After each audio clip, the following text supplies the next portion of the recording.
année 2024 parce que je sais que ce n'est pas la première vidéo que je sors du coup sur cette chaîne en 2024, mais l'autre je la tournais déjà pour un challenge et je l'ai tournée avant 2024, donc j'ai pas eu le réflexe honnêtement. Donc voilà, avant que je réoublie, bonne année 2024, bonne santé et d'excellentes lectures évidemment du coup pour l'année qui va arriver ici. Je remercie aussi, petite parenthèse, les gens qui nous rejoignent maintenant. Parce que vous êtes franchement nombreux depuis l'annonce du challenge et ça me fait hyper plaisir, c'est clair. Du coup voilà, donc bienvenue à vous, j'espère que le contenu de cette chaîne en général va vous plaire. Vous aviez déjà quelques vidéos qui vous montraient un aperçu de ce qu'on trouve. Et tous les mois on trouve du coup ce genre de vidéo-ci, c'est-à-dire les livres à paraître pour le mois en cours, donc ici de janvier. La vidéo sortant toujours à la moitié du mois. Il y a toujours une partie qui est déjà sortie au moment où vous voyez cette vidéo et une partie du coup des livres qui sont toujours à paraître. Mais voilà, c'est toutes les... pas toutes parce qu'il y en a des centaines, mais quelques livres du coup qui sont susceptibles d'intéresser du coup ma communauté ou qui m'intéressent moi aussi, il faut pas se mentir. Voilà, sur le courant du mois donc de janvier. Et on va attaquer tout de suite parce qu'il y a quand même plusieurs livres dont je souhaite vous parler. Donc let's go! Le premier livre que j'ai sélectionné pour vous, il s'agit d'un tome 2. Et là j'imagine que certains savent déjà duquel je parle. C'est le tome 2 des saisons de Morgane Moncombe, donc Un hiver pour te résister, qui est sorti ici le 3 janvier et je le vois absolument partout sur les réseaux depuis une semaine du coup. Ce n'est forcément pas le genre de livre qui m'intéresse personnellement parce que je suis pas une adepte non plus de la romance, mais je sais qu'il va trouver son public et du coup voilà, j'allais pas me faire taper sur les doigts pour ne pas l'avoir mis. Donc au cas où vous avez raté l'information et ça vous intéresse, je vais vous lire le résumé tout de suite. On nous dit: star montante du patinage artistique, Lini n'a qu'un seul objectif, remporter la médaille d'or au championnat mondial. Lorsqu'elle rencontre son nouveau partenaire, elle est aux anges. Son modèle de toujours, c'est lui, Orion Williams. L'homme qu'elle se surprend à mépriser dès leur première rencontre. Champion maudit, Orion ne rêve que d'une chose, arrêter le patinage artistique. Quand son coach lui impose une dernière partenaire, il craint qu'elle finisse toutes comme les autres, blessée ou pire. Sa plus grande fan, c'est elle, Lily Femme. La femme avec qui il doit cohabiter pour les 4 prochains mois. Malgré leur début houleux, c'est dans une tragédie que Lily et Orion se rapprochent en espérant remporter la première place, mais à quel prix? Voilà, je vous le dis, c'est pas du tout ma tasse de thé, donc je vais même pas dire ok c'est tel type de romance et tout qui me hype plus ou quoi. Non, c'est vraiment, je vous file l'info pour le coup. Je sais que le tome 1 a remporté comme d'habitude avec Morgane Moncombe un succès sûrement mérité dans son genre. Que beaucoup attendaient ce tome 2 et de ce que je sais donc pour chaque saison c'est une romance différente, aussi bien pour les personnages que pour le type de romance. Donc voilà, je vous laisse découvrir ça de votre côté et je passe directement au livre suivant. Le second livre dont je souhaitais vous parler est donc celui-ci et il s'agit donc du Labyrinthe, le rivage des survivants, le tome 2. Alors je vous avoue qu'en faisant les recherches, j'étais hyper étonnée en fait de voir le tome 2 parce que j'ai totalement loupé la sortie du tome 1 de cette suite. C'est 73 ans après le Labyrinthe, donc c'est bien une suite, juste avec un préquel. De cette suite, voilà, que je n'ai franchement pas vu passer sur les réseaux, mais le Labyrinthe ayant fait quand même voilà, son petit effet à sa sortie, etc. Je me suis dit que ça pouvait quand même en intéresser certains d'entre vous. Et comme c'est un tome 2, je ne vais pas lire ce résumé-là, mais du coup j'ai été chercher le résumé du tome 1 du Rivage des survivants. Et hop, celui-ci nous disait: 73 ans après le Labyrinthe, la survie de l'espèce humaine est menacée. Sur l'île où s'étaient installés Thomas et les autres blocards, 73 ans auparavant, vit Isaac, un jeune apprenti forgeron. Alors qu'il navigue avec ses amis, il aperçoit un bateau qui se dirige vers l'étroit chenal menant à l'île. À son bord, des corps sans vie et une femme qui saute à l'eau à son approche. Sauvée par le groupe d'amis, elle explique avoir été envoyée par le monde pour retrouver les descendants de Newt et Sonia. Ceci serait peut-être la solution pour trouver un remède contre la braise.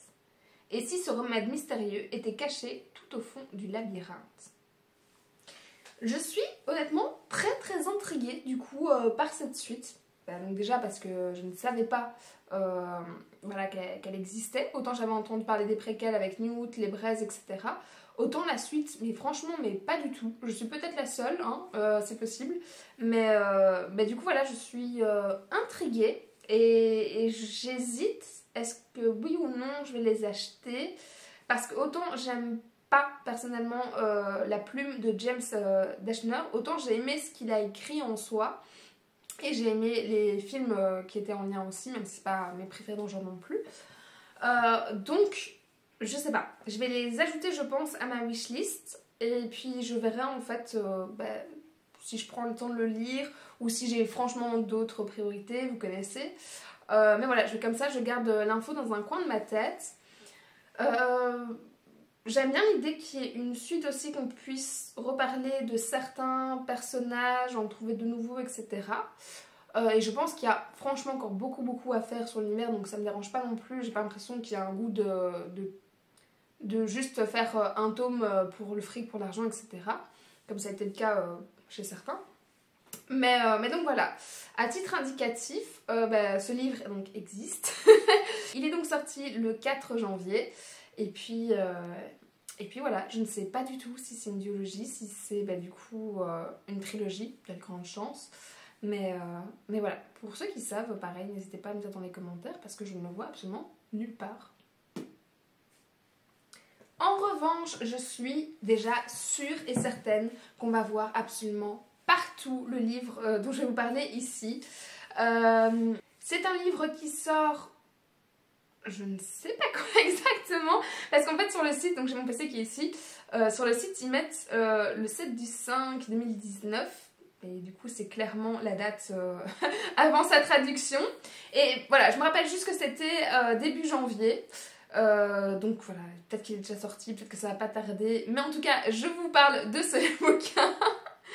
Et il s'agit de Darkshore, le tome 1, écrit par Daniel L. Jensen, qui est, si je ne dis franchement pas de bêtises, l'auteur du Pont des Tempêtes, il me semble. Et le résumé donnait vraiment très envie. Et pareil, vu le succès du coup de l'autre saga, je suis sûre qu'elle va rencontrer son public. Et ça a l'air déjà bien sympa. Et je vais vous lire tout de suite le résumé.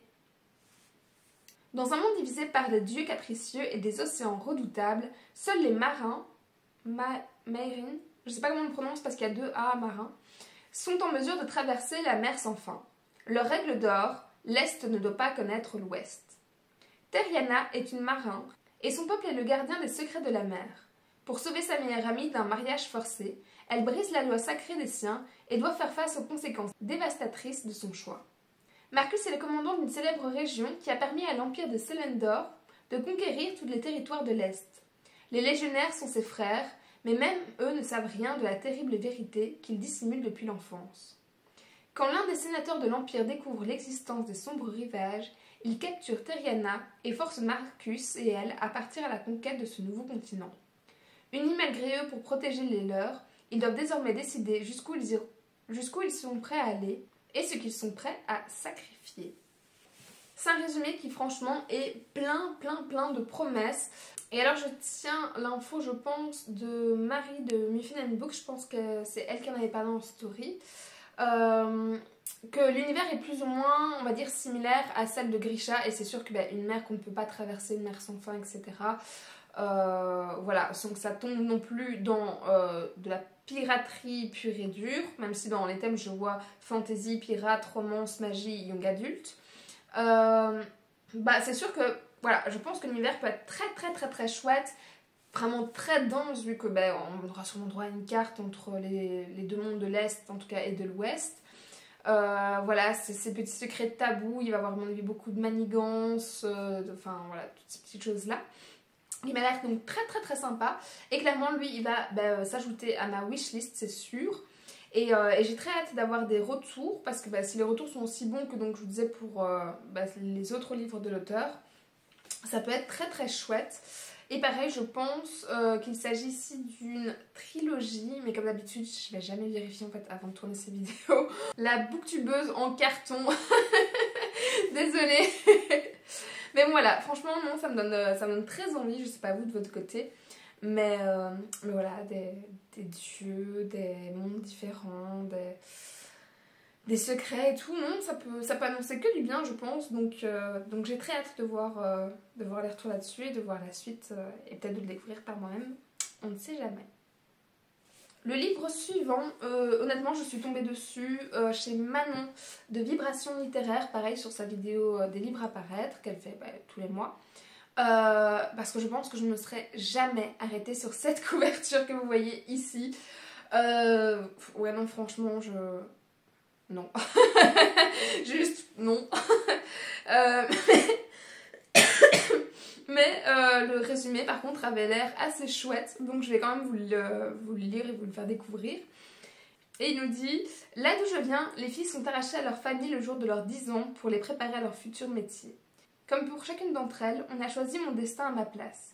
Dans quelques heures, je deviendrai la confidente de la famille royale, et dans un monde où l'écriture est bannie et où les ragots se propagent telle une épidémie, je suis le réceptacle à secret idéal, car je suis muette.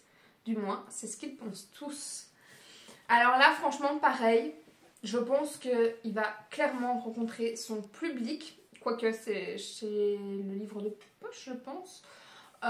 Et du coup, même si je n'ai pas vu, en fait, voilà, énormément d'annonces par rapport à ce livre-là, mais la royauté, des secrets de famille, j'en dois avoir des complots, la question de l'écriture qui est bannie aussi, en tant que lecteur, voilà, on a un minimum touché.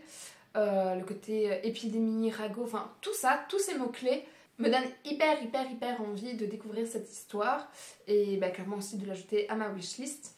Et je pense que ça peut franchement plaire à un grand voilà, public panel et un grand nombre de lecteurs. Et du coup voilà, j'ai vraiment hâte là pour le coup de voir les retours, surtout comme je disais, donc moi je l'ai vu passer chez Manon, donc je pense que voilà, si des gros bookstagrammeurs ou booktubeurs le lisent et font des retours dessus, je pense que voilà, on peut quand même entendre assez vite parler de lui. Et voilà, c'est juste dommage, complètement dommage pour cette couverture et voilà, pour le reste j'espère que du coup c'est mieux parce que là tout de suite je trouve qu'il n'y a aucun lien en fait entre le résumé et la couve. Donc voilà, pour moi c'est un petit loupé. Franchement, je suis pas l'esthétique. C'est le genre de livre que je devrais mettre, un livre dont on n'aime pas la couverture et qu'on doit passer au-dessus. C'est clairement ça. Mais voilà, en tout cas, ça a l'air vraiment très chouette. Je pense pour le coup que c'est un one-shot. Et puis voilà, je pense qu'il y a vraiment énormément de thématiques qui ont l'air intéressantes du coup dans ce livre. Je lis ici dans les étiquettes que du coup c'est un roman d'aventure, aussi une dystopie, marqué fantasy, young adult, science-fiction, romance. Ça part dans tous les sens parce que je viens de voir extraterrestre aussi. Extraterrestre. Ok, je m'y attendais pas. Je le lis en même temps que je tourne la vidéo. Je ne sais pas du tout vers quoi on va se tourner. Hein. Alors là... Ah, j'ai vraiment hâte pour le coup d'avoir les retours dessus. Ça explique un peu mieux du coup la couverture, mais... Voilà, bref. Je vous donne donc cette info pour ce livre qui est sorti le 7 février. Et puis voilà. Pour le suivant, il s'agit de Ces prières que je fais dans le noir qui sort le 17 janvier. Et c'est toujours, vous voyez, écrit par Nin et Marie, donc Nin Groman et Marie Alino. Alors, je pense que c'est à nouveau une nouvelle collaboration et pas une suite de ce qu'elles ont déjà fait ensemble. Même si les couvertures se ressemblent un peu toutes. À nouveau, je me suis franchement pas assez documentée avant de commencer cette vidéo, honte à moi. Je le sais, mais à chaque fois je fais pareil, je suis désolée. Mais voilà, donc ici on va lire le résumé et on va essayer d'en découvrir un petit peu plus sur la question. Et il nous dit: mes sanglots me secouent si fort que je me demande si ce n'est pas une tentative désespérée de mon corps pour faire redémarrer mon cœur qui s'éteint. Et je me dis que c'est peut-être pour ça que je pleure si fort parfois, pour empêcher mon cœur de s'arrêter une bonne fois pour toutes. Très joli. Pour ses amis, il est Jaeger, ce garçon à éducation stricte et traditionnelle, mais que les filles aiment retrouver en secret le temps d'une nuit. Pour sa famille, il est Thomas, ce fils jamais à la hauteur quels que soient ses efforts. Et pour June, Thomas Jaggerlich est ce meilleur ami d'enfance qu'elle a perdu. Après l'événement qui leur a coûté leur amitié, Jagger refuse de renouer contact avec June. Mais quand elle aura besoin de lui, saura-t-il mettre de côté sa rancune pour l'aider? Et lorsque sa propre vie volera en éclats, pourra-t-il se passer de cette fille qui a été le centre de son univers pendant pratiquement toute son existence? Bon, comme la première lecture ici, c'est pas des livres qui m'intéressent parce qu'on a, voilà, je sais pas si on est spécialement dans le contemporain ou dans la romance ou un mix des deux. Mais voilà, c'est pas un résumé qui, moi, m'intéresse plus que ça, mais c'est clairement le Neil Gaiman et Marie Alino. C'est un duo qui, visiblement, marche à fond. Il y a eu d'excellents retours, du coup, sur leur précédente collaboration. Donc, je ne sais pas si c'est une suite ou non. Je ne pense pas, de ce que je lis ici. Mais voilà, pareil, je vous passe donc cette info. Et je suis sûre, à nouveau, que ça fera un carton. Parce que pareil, je n'ai même jamais lu Marie Alino. Et visiblement, elle a une très très belle plume. Donc, à mon avis, on peut le conseiller quand même les yeux fermés pour les gens qui sont intéressés par ce résumé.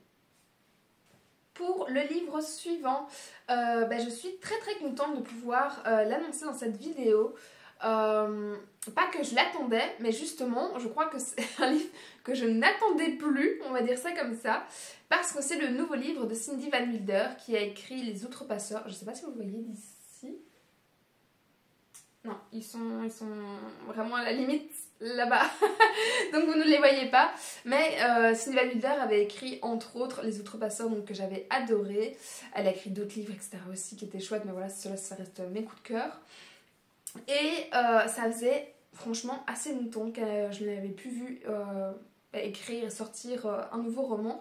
Donc je suis très contente de le voir apparaître parce que pareil, je n'ai pas vu énormément de retours, en tout cas d'annonces par rapport à lui.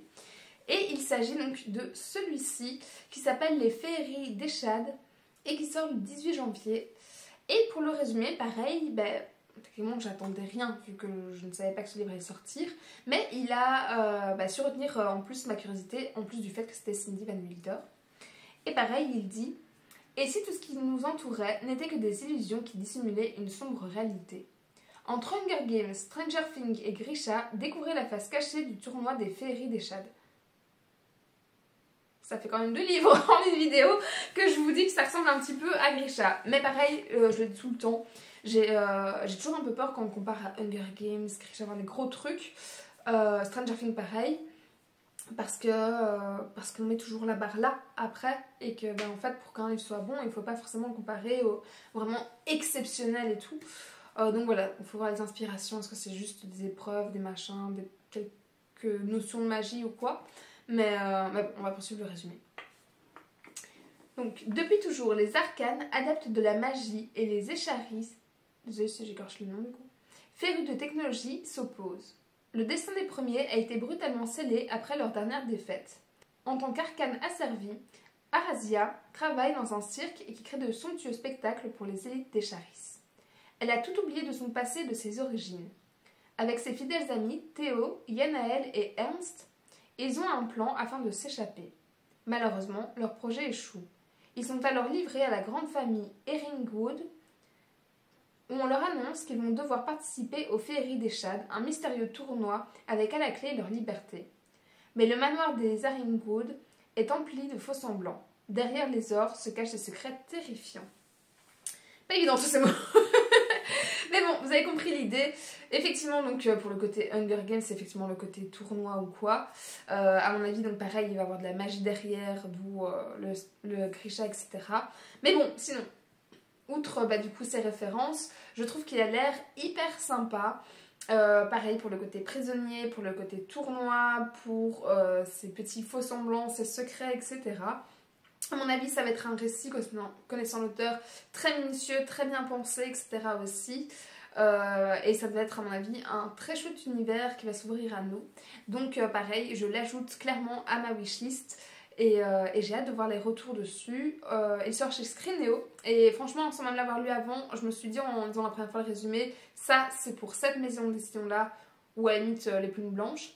Mais du coup, voilà, je suis très contente qu'elle passe chez eux. Et je pense qu'ils vont bien le vendre et en faire de bonnes choses. Donc j'ai hâte de voir la suite pour ce livre. Il reste 2 livres que je dois aborder du coup dans cette vidéo. Et les 2, vous savez, normalement, vous savez qu'ils seront dans cette vidéo. Le premier, c'est celui-ci, God Killer, qui sort du coup le 19 janvier et qui est attendu plus par les gens.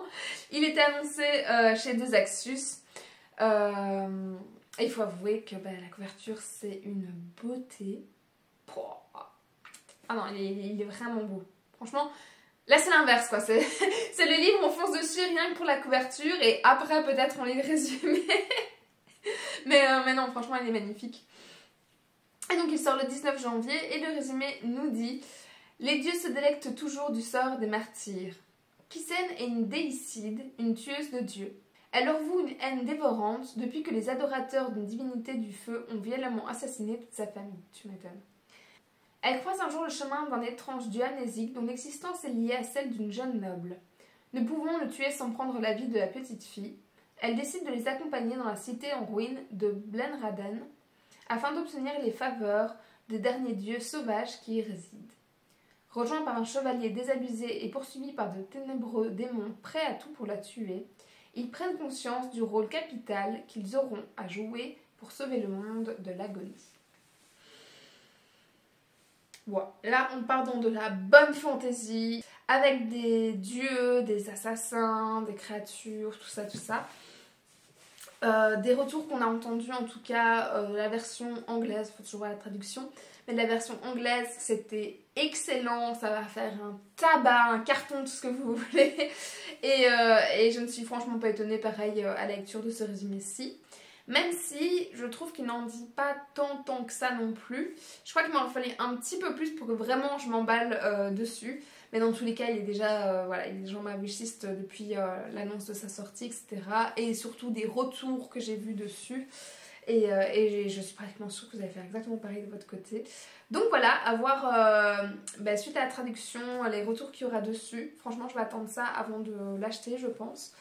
Et pour le reste, ça a l'air franchement sympa, hein.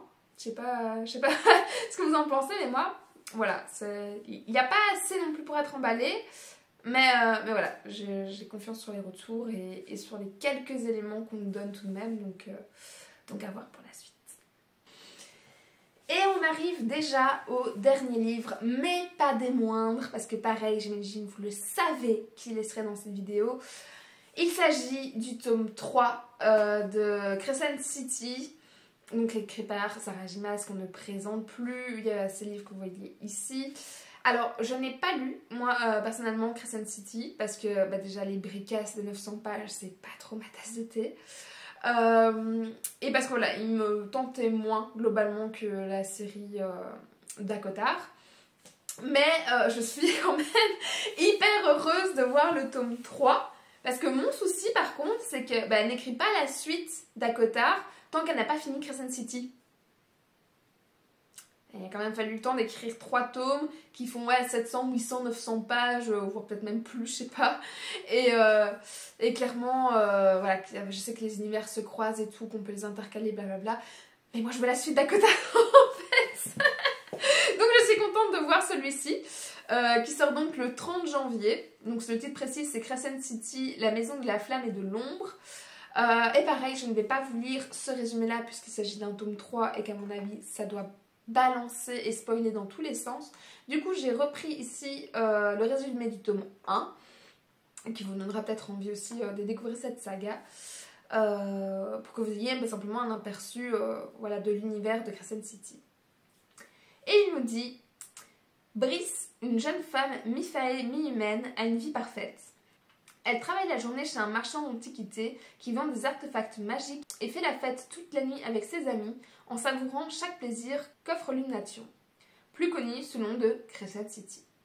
Mais un jour, un terrible meurtre va venir ébranler les fondements de la ville, de même que le monde de Brice. Je sais pas vous, moi, Brice pour une vie, ça me perturbe. 2 ans plus tard, son travail ressemble à une impasse et elle se plonge dans l'oubli en écumant les clubs les plus fameux. Mais lorsque le meurtrier frappe de nouveau, Brice se retrouve entraîné dans l'enquête et doit faire équipe avec Hunt, un mystérieux ange déchu dont le passé noir hante chacun de ses pas. Ce dernier est l'assassin personnel des archanges et il doit protéger la jeune femme même s'il lui apporte peu d'intérêt. À la recherche de la vérité, Brice et Hunt vont apprendre à se connaître et vont explorer les bas-fonds de la ville jusqu'aux niveaux les plus sombres de l'enfer où des choses qui dormaient depuis des millénaires se réveillent. Voilà, c'est de la fantasy, de l'urban fantasy, je vois même. Voilà, il y a de la magie, je vois dans les mots-clés, il y a des drogues, des enquêtes, des faits forcément, c'est un peu sa marque de fabrique pour l'univers, des meurtres, etc. etc., etc. Ça a l'air du coup très sombre, et j'ai vu d'excellents retours à nouveau dessus. Bon, mais je vois que d'excellents retours sur les livres de Sarah J. Maas, on va pas se mentir non plus. Donc voilà, si ça vous intéresse, si vous l'attendiez, ça y est. Il sort du coup, donc je vous ai dit, le 30 janvier. Il faut patienter encore un tout petit peu au moment où sort cette vidéo. Mais voilà, je sais que ça va faire des heureux. Moi, je ne suis toujours pas convaincue. Peut-être quand j'aurai terminé du coup à Cotard, peut-être que j'aurai un goût trop peu et que je voudrais voilà, continuer l'univers et tout. Mais pour l'instant, en tout cas, bah, je passe mon tour, je vous le laisse volontiers. Et voilà, je n'ai pas d'autres livres à vous présenter pour ce mois-ci, mais c'est toujours plus ou moins le nombre qu'on obtient chaque mois. Forcément, bah, je ne peux pas donner mon avis plus que de mesures du coup dessus, vu que je ne fais comme vous, je découvre les résumés, je n'ai pas plus d'infos, je ne les ai pas en avant-première, en service presse ou quoi que ce soit. Donc c'est des vidéos qui sont assez courtes et un peu dépourvues de contenu. C'est vraiment pour voilà, avoir en un clin d'œil des sorties qui seraient susceptibles, donc je disais, de vous intéresser. Et pareil, moi ça me permet de faire un petit suivi, un mémo, etc. Mais voilà, en tout cas j'espère que ça vous a plu, que vous avez pu lister, je vous disais, donc certains d'entre eux, que vous avez peut-être comme moi découvert l'existence du labyrinthe ou d'un autre et que vous dites « Ah mais ça en fait ça pourrait me plaire et tout, je vais quand même me le noter et tout ». Jusqu'à la prochaine vidéo, on se retrouve bien évidemment comme d'habitude donc sur Instagram ou ici plus facilement donc dans les commentaires. N'hésitez pas à faire des retours, ça me fait toujours hyper plaisir. Pareil que les petits pouces bleus, tout ça vous connaissez, que vous abonnez si vous aimez mon contenu bien évidemment. Et pareil, j'oublie toujours de le préciser, mais je pense toujours à fond en début de vidéo, mais le truc c'est que j'oublie au fur et à mesure, donc désolée. Mais pour les plus timides d'entre vous, les plus pressés, tout ça, si vous voulez commenter, mais que voilà, il n'y a pas un livre sur lequel vous avez forcément envie de réagir. Le petit emoji, du coup un peu habituel. Et puisqu'ici il s'agit de livres, vu qu'on parle que de ça et pas d'un livre précis, on va mettre un petit emoji livre. Et autant pour les précisions avant, je crois que j'avais demandé un bleu. Ici, je sais pas, j'ai envie d'un petit côté, voilà, on va mettre un petit côté paillettes. Les dernières paillettes qu'on peut sortir en janvier. Et du coup, on va mettre un petit livre noir, hein, du coup, pour aller avec. Donc voilà, le petit emoji livre noir. Même si les lectures annoncées ne sont pas forcément des livres noirs, des thrillers, etc. Mais comme ça, on reste un petit peu dans le thème. Et jusqu'à la prochaine vidéo, bien évidemment, je vous fais plein de bisous.